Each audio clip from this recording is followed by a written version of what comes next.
तो चलिए एक बार फिर से आप सभी का स्वागत है हमारे YouTube चैनल पर। देखिए आज के इस वीडियो में बात करने वाले हैं class 12 history model set number 5 की। देखिए इससे पहले मैंने और भी 4 वीडियो बनाया है 1 2 3 4, वो सारा का सारा वीडियो अपलोड है चैनल में, नहीं देखा है तो जाकर देख सकते हैं। साथ ही क्या कीजिएगा, आप टर्म 2 का भी देख लीजिएगा, क्योंकि आपका टर्म 1 और टर्म 2 एक ही दिन एग्जाम हो रहा है, तो आपका मैं दोनों ही वीडियो बना रखा है चैनल में। चलिए हम लोग मॉडल सेट नंबर 5 का जो पहला प्रश्न है उसे देख लेते हैं। तो देखिए प्रश्न क्या पूछा जा रहा है कि लोथल की खोज किसने की। तो देखिए सबसे पहले हम बात करेंगे लोथल है कहाँ। तो देखिए लोथल जो है हमारा गुजरात राज्य में है, और इसकी खोज किसने की वो प्रश्न पूछा जा रहा है। तो इसकी खोज की थी SR राव ने। ठीक है, तो गुजरात की लोथल की खोज किसने किया था? SR राव ने। क्लियर। चलिए दूसरा प्रश्न देख लेते हैं। क्या पूछा जा रहा है कि पुरोहित राजा का अवशेष किस नगर से प्राप्त हुआ है। तो जो पुरोहित राजा है इसका जो अवशेष मिला है, वो साक्ष्य मिला है खुदाई के दौरान, वो मोहनजोदड़ो में मिला है। कहाँ मिला है? मोहनजोदड़ो में। ये आप एक बात ध्यान में रखिएगा। ठीक है, चलिए अब तीसरा प्रश्न देख लेते हैं। तीसरा नंबर का जो प्रश्न पूछा जा रहा है कि मौर्य साम्राज्य के प्रथम शासक कौन थे। अगर मौर्य साम्राज्य के प्रथम शासक, ठीक है, पूछा जा सकता है, मौर्य वंश के संस्थापक पूछा जा सकता है, ठीक है, तो वो हो जाएगा आपका चंद्रगुप्त मौर्य। ठीक है, तो ऑप्शन नंबर जो आपका 3 में यहाँ चंद्रगुप्त मौर्य दिखाई दे रहा है, आपका सही से उत्तर हो जाता है। ठीक है, क्लियर। अब आगे बात कर लेते हैं चौथा प्रश्न की। देखिए प्रश्न क्या पूछा जा रहा है कि अर्थशास्त्र के रचयिता कौन है। ठीक है, तो देखिए अर्थशास्त्र के रचयिता आपका विष्णुगुप्त जी हो जाते हैं। ऑप्शन नंबर जो यहाँ पे 2 दिखाई दे रहा है, विष्णुगुप्त। ठीक है, अर्थशास्त्र यानी कि जो हम लोग पाठ में पढ़ते हैं सब्जेक्ट अर्थशास्त्र, वो वाला अर्थशास्त्र नहीं। अर्थशास्त्र एक प्रकार से बुक था, ये राजनीतिक वाला बुक है। ठीक है, और जिनके लेखक है विष्णुगुप्त जी। ठीक है, और विष्णुगुप्त और भी 2 नाम है। ठीक है, जिसे हम लोग कौटिल्य भी कहते हैं और चाणक्य भी कहते हैं। ठीक है, चाणक्य, कौटिल्य, विष्णुगुप्त तीनों एक ही व्यक्ति का नाम है, कन्फ्यूज मत होइएगा। क्योंकि देखिए अभी तो आपका ऑप्शन में क्या दिया हुआ है, अर्थशास्त्र के रचयिता विष्णुगुप्त है। हो सके कि आपका एग्जाम में क्या करेगा, विष्णुगुप्त ना देकर आपका कौटिल्य दे देगा, तो आपका सही आंसर आपका कौटिल्य भी हो जाएगा, चाणक्य भी हो जाएगा, विष्णुगुप्त भी हो जाएगा। तो आपका तीनों ही एक ही चीज़ है। क्लियर। ठीक है, हम लोग हर एक प्रश्न को समझने का भी प्रयास करेंगे, एक्स्ट्रा भी यहाँ से करेंगे ट्राई कि हो सके तो कितना एक्स्ट्रा हम लोग कर पाएँ। ठीक है, पांचवा प्रश्न देख लेते हैं। क्या पूछा जा रहा है कि हड़प्पा वासी तांबा कहाँ से प्राप्त करते थे। ठीक है, जो हड़प्पा वासी थे वो तांबा कहाँ से प्राप्त करते थे? वो खेतड़ी से। ठीक है, ऑप्शन नंबर जो आपका 4 यहाँ दिखाई दे रहा है खेतड़ी, सही से उत्तर हो जाता है। क्लियर। चलिए छठा प्रश्न देख लेते हैं। क्या पूछा जा रहा है कि धोलावीरा की खोज किस वर्ष हुई थी। तो देखिए जो धोलावीरा है इसकी खोज 1990 में किया गया था। कब? 1990 में किया गया था। चलिए अब आगे बात कर लेते हैं 7वां प्रश्न की। तो देखिए 7वां जो प्रश्न पूछा जा रहा है कि सिंधु घाटी सभ्यता में सोना किस स्थान से मिलता था। तो देखिए सोना जो लाता था वो कर्नाटक से।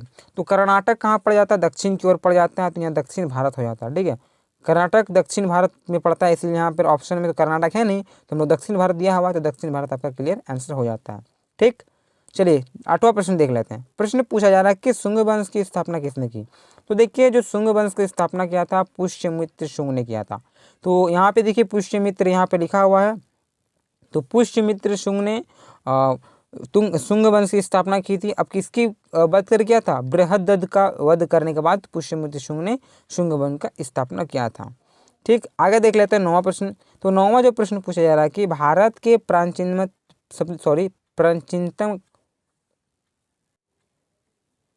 तो चलिए अब देख लेते हैं 9वां प्रश्न। देखिए 9वां प्रश्न जो पूछा जा रहा है कि भारत के प्राचीनतम मुद्रा को किस नाम से जाना जाता है। वो जाना जाता है आहत सिक्के और पंचमार्ग सिक्के। यानी कि करेक्ट आंसर ऑप्शन नंबर जब 3 दिखाई दे आपका सही उत्तर हो जाता है। क्लियर। चलिए आगे 10वां बात कर लेते हैं। प्रश्न पूछा जा रहा है कि बुद्ध चरित्र के लेखक निम्न में से कौन से हैं। तो देखिए बुद्ध चरित्र के जो लेखक हैं वो है अश्वघोष जी। यानी कि ऑप्शन नंबर जो आपके यहाँ पे 3 दिखाई दे रहा है अश्वघोष आपका सही उत्तर हो जाता है। सभी प्रश्न बहुत ही महत्वपूर्ण हैं, करते रहिए। चलिए आगे 11वां प्रश्न देख लेते हैं। पूछा जा रहा है कि निम्नलिखित में से कौन गुप्त वंश का शासक था। तो देखिए गुप्त वंश का शासन बात किया जा सकता है, तो ये आपका चंद्रगुप्त द्वितीय हो जाएगा।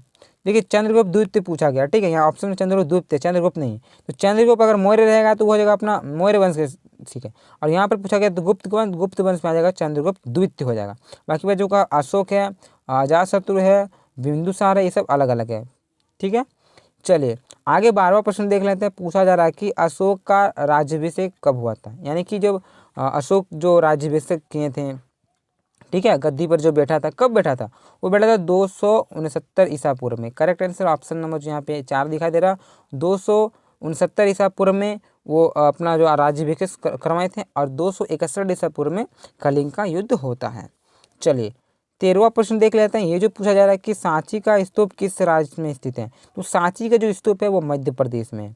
ये भी प्रश्न बहुत ही महत्वपूर्ण है, कर लीजिएगा। चलिए 14वां प्रश्न देख लेते हैं। प्रश्न पूछा जा रहा है कि जातक कथा में किससे पूर्व जन्म की कथाएं संकलित किया गया है? तो देखिए जातक कथा में है जो ना है वो बुध की जो जन्म से पूर्व की जो घटनाएं हैं वो जन्म की बात की गई है, बुध की। क्लियर? ऑप्शन नंबर जो आपका ए दिखाई देता है आपका करेक्ट आंसर हो जाता है। तो अगर आप सभी ने हमारे चैनल को सब्सक्राइब नहीं किया है तो चैनल को सब्सक्राइब कर लें। साथ ही क्या कीजिएगा, जो हमारा टेलीग्राम चैनल है उसमें भी आप जुड़ जाएं, क्योंकि मैं वहाँ भी कुछ सूचनाएं देता रहता हूँ। और जो टेलीग्राम चैनल का लिंक मैं डिस्क्रिप्शन में डाल दूंगा, वहाँ से आप ज्वाइन हो जाइएगा। क्लियर? चलिए अब बात कर लेते हैं अगला प्रश्न की। प्रश्न क्या पूछा जा रहा है कि जैन धर्म में पूर्ण ज्ञान के लिए क्या शब्द है? पूर्ण ज्ञान के लिए जो शब्द यूज किया जाता है वो करता है जीन। ठीक है, तो जो पूर्ण ज्ञान के लिए करता है वो जीन। तो करेक्ट आंसर ऑप्शन नंबर 2 है, आपका सही उत्तर हो जाएगा। क्लियर? चलिए आगे प्रश्न बात कर लेते हैं। वो प्रश्न पूछा रहा कि महावीर के बचपन का नाम क्या था? तो जो महावीर स्वामी है इनके बचपन का नाम बताना है। इनका बचपन का नाम था वर्धमान। ठीक है, देखिए आपका ऑप्शन नंबर ये ए में दिखाई दे रहा है, आपका वर्धमान सही उत्तर हो जाता। अगर बुद्ध की बात कह सकता है तो महात्मा बुद्ध का जो बचपन का नाम है वो हो जाता है सिद्धार्थ। क्लियर? तो महावीर का बचपन का नाम वर्धमान आप लोग याद रखिएगा, और बुद्ध का सिद्धार्थ, दोनों का याद रखिएगा क्योंकि किसी का भी पूछ सकता है। आगे प्रश्न देख लेते हैं। पूछा रहा कि महावीर का जन्म किस महाजनपद में हुआ था? देखिए तो उस समय क्या 16 महाजनपद हुआ करता था, उनमें से आपको बताना है कि जो महावीर स्वामी का जो जन्म हुआ था उनका किस महाजनपद में हुआ था? तो हुआ था वज्जी में, यानी कि करेक्ट आंसर ऑप्शन नंबर जो आपका ए दिखा देता आपका सही सा उत्तर हो जाता। आगे देख लेते हैं 18वां नंबर प्रश्न पूछा रहा है कि बौद्ध समुदाय में प्रथम विभाजन, ठीक है, किस संगति में हुआ था? तो देखिए अगर बात कर सकता है तो 4 बौद्ध संगतियाँ हुई थी। ठीक है, प्रथम, द्वितीय, तृतीय और चतुर्थ। तो यहाँ पे देखिए 4 ऑप्शन दिया हुआ है, लेकिन यहाँ पे क्या पूछा जा रहा है कि ठीक है, बौद्ध समुदाय में प्रथम विभाजन किस संगति में हुआ था? वही करेक्ट आंसर ऑप्शन में 4 लिखा है। ठीक है, तो मैं यहाँ बताना चाहता हूँ कब कब क्या क्या हुआ था। तो देखिए पहला जो आपका बौद्ध संगति हुआ था वो हुआ था अजातशत्रु के शासनकाल में हुआ था। ठीक, दूसरा जो बौद्ध संगति हुआ था वो आपका होता काला अशोक के शासनकाल में हुआ था। तीसरा जो आपका बौद्ध संगति होता है वो पाटलिपुत्रा में होता है अशोक के शासनकाल में। चतुर्थ जो बौद्ध संगति हुआ था आपका कुंडलबन कश्मीर में हुआ था कनिष्क के शासनकाल में। इस प्रकार से 4 बौद्ध संगतियाँ हुई थी। ठीक है, और तीसरा नंबर में जो हुआ था वो अशोक के शासनकाल में, और चौथा जो पूछा जाता है बार बार एग्जाम में कनिष्क के शासनकाल में कुंडलबन में हुआ था। ये बातें आप लोग ध्यान में रखिएगा।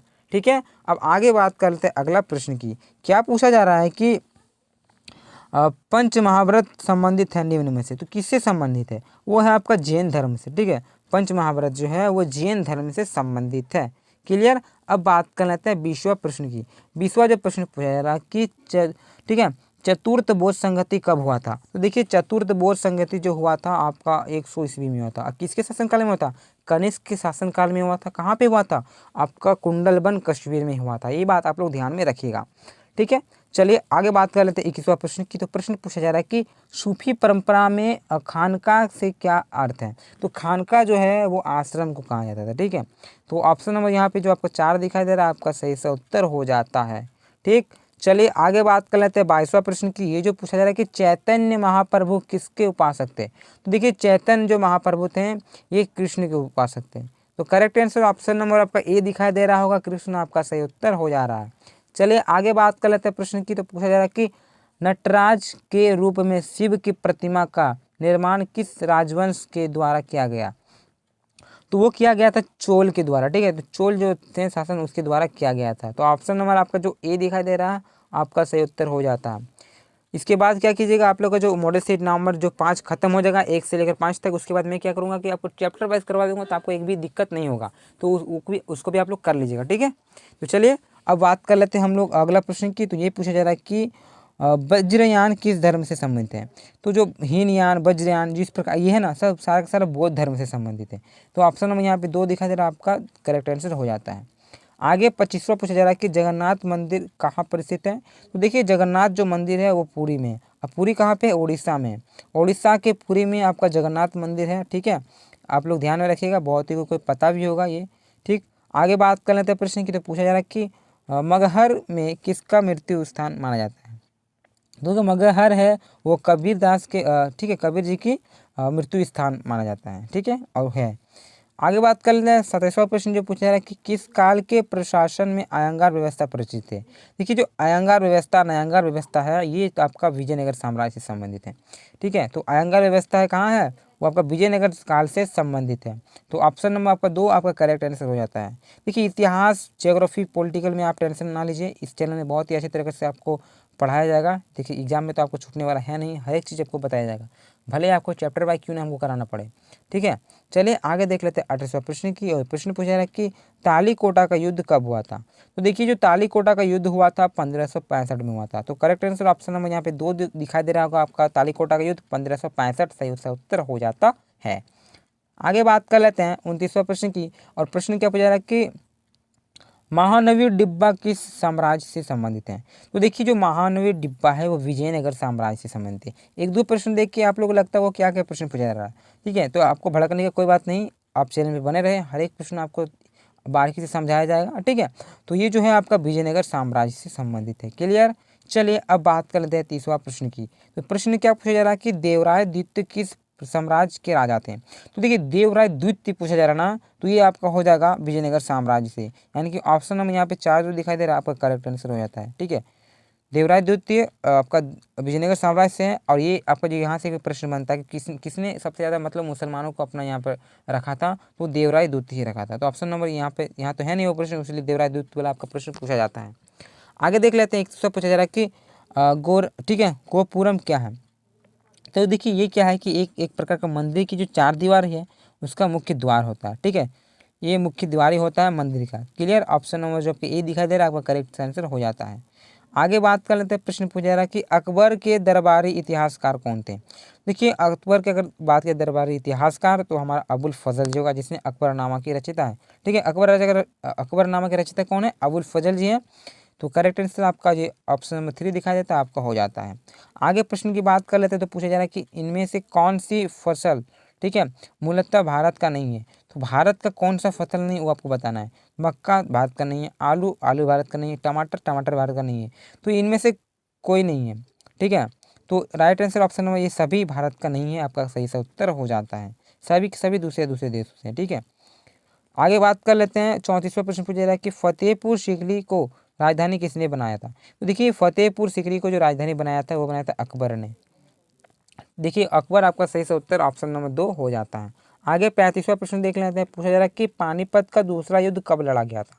देखिए सबसे पहले बात कर लेते हैं पानीपत का पहला युद्ध। तो पानीपत का पहला युद्ध 1526 में हुआ था, बाबर और इब्राहिम लोदी के बीच हुआ था, क्लियर। अब दूसरा जो युद्ध हुआ था आपका 1556 में हुआ था।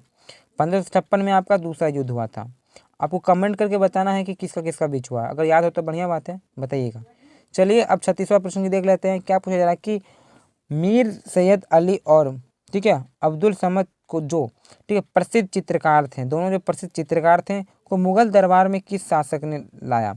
तो ये जो लाए थे वो लाए थे हुमायूं ने। तो करेक्ट आंसर ऑप्शन नंबर जो 4 दिखाई दे रहा है आपका सही से उत्तर हो जाता है।